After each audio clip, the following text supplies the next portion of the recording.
You know that feeling when your entire life shatters in a single second? For me, it happened because of one simple text message. Less than an hour after I kissed my husband goodbye at the airport, believing he was leaving for a 4-year business assignment in Tokyo, my phone lit up with a bank alert showing a $15,000 diamond purchase on his credit card in New York. In that instant, I realized I had not just been lied to. I had been carefully set up. My husband had disappeared with our life savings, abandoned me with his demanding parents, and believed I would never uncover the truth. He was horribly wrong. For 7 years, I believed I had built the perfect marriage with Mason. We both worked demanding corporate jobs, saved every extra dollar, and dreamed about buying a beautiful home where we would eventually raise a family. When Mason suddenly announced that his company had selected him for a prestigious 4-year assignment in Tokyo, everyone celebrated except me. My instincts told me something felt strange. Even worse, he had already invited his elderly parents to move into our Manhattan condo while he was gone, expecting me to become their full-time caretaker.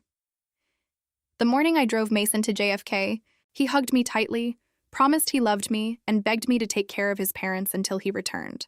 I watched him disappear into the airport, believing our biggest challenge would simply be surviving 4 years apart.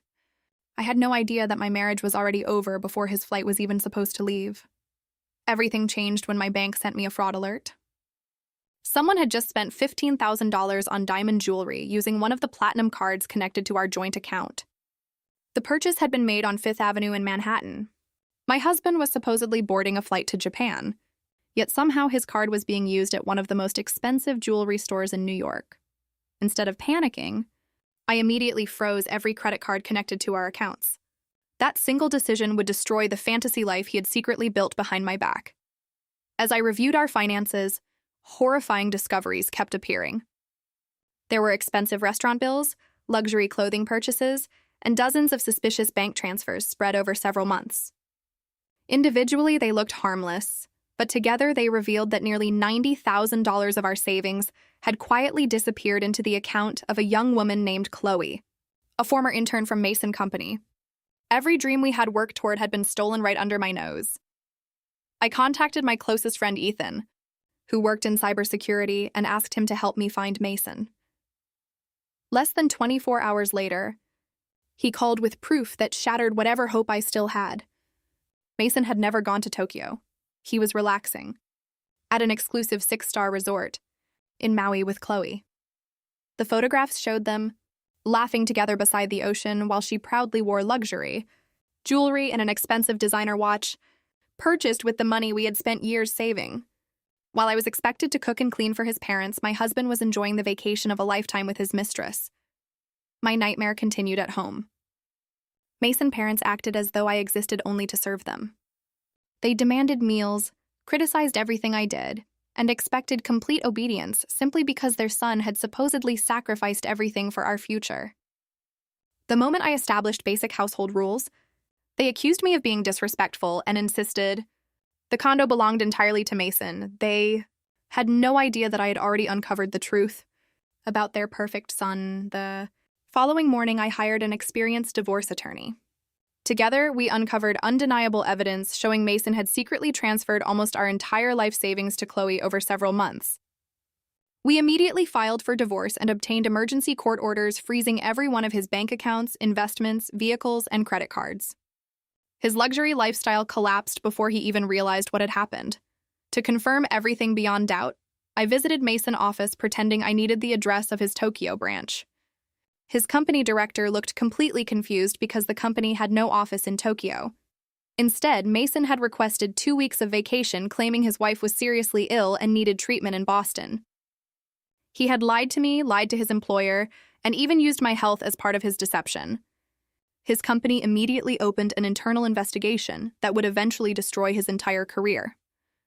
Back at home, my mother-in-law tried manipulating me with fake medical emergencies designed to force me away from work. Instead of falling for the trap, I called emergency services exactly as she described the situation. When paramedics arrived, they found my father-in-law perfectly healthy. The embarrassment they suffered in front of neighbors and building staff finally showed them they could no longer control me through guilt. A few days later, Ethan delivered even stronger evidence, including hotel reservations, luxury receipts, and photographs proving Mason had spent tens of thousands of dollars treating Chloe to a lavish Hawaiian getaway. That evidence became the final piece my attorney needed. We accelerated the divorce, secured additional court orders, and completely cut off Mason access to every remaining dollar.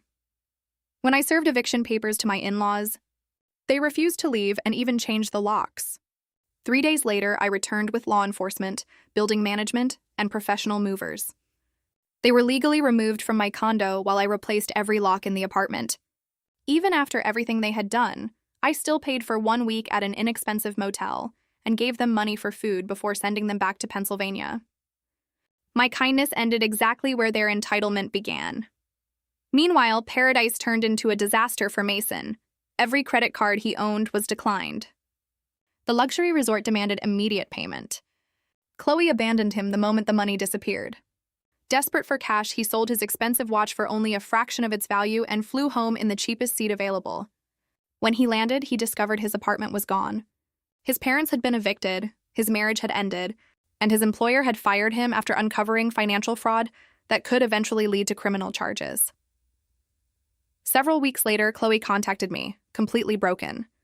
She admitted Mason had lied to both of us and returned the last $12,000 she still possessed.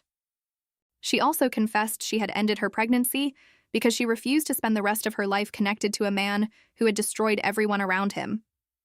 I accepted the money as partial repayment and walked away knowing his lies had ruined far more than just my marriage. Not long afterward, Mason waited outside my office in the pouring rain. The confident executive I once knew had disappeared. Standing before me was a desperate man wearing cheap clothes, begging on his knees for another chance. He pleaded for forgiveness and even asked me to help repay the debts he owed after losing everything. I simply looked at him, told him to solve the problems he created himself, and walked away without looking back. The divorce hearing was short because the evidence was overwhelming. The judge awarded me the condo, ordered Mason to repay the missing marital assets, and officially ended our marriage. Every lie he had carefully built over the years collapsed inside a single courtroom. 2 years later, I sold the condo, relocated to San Francisco, and accepted an executive leadership position with a major technology company. My career flourished, my confidence returned, and for the first time in years, I truly felt free. One evening, while enjoying dinner with a wonderful man named Ryan, my friend Ethan sent me a photo of his Uber. Driver, it was Mason, the man who once believed he was too clever to ever face consequences, was now working endless hours behind the wheel just to survive and repay the debts created by his own greed. Ryan smiled, raised his glass, and asked me what I was thinking about.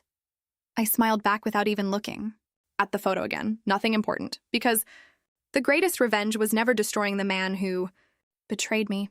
It was building a life so beautiful that I no longer remembered what it felt like to miss him.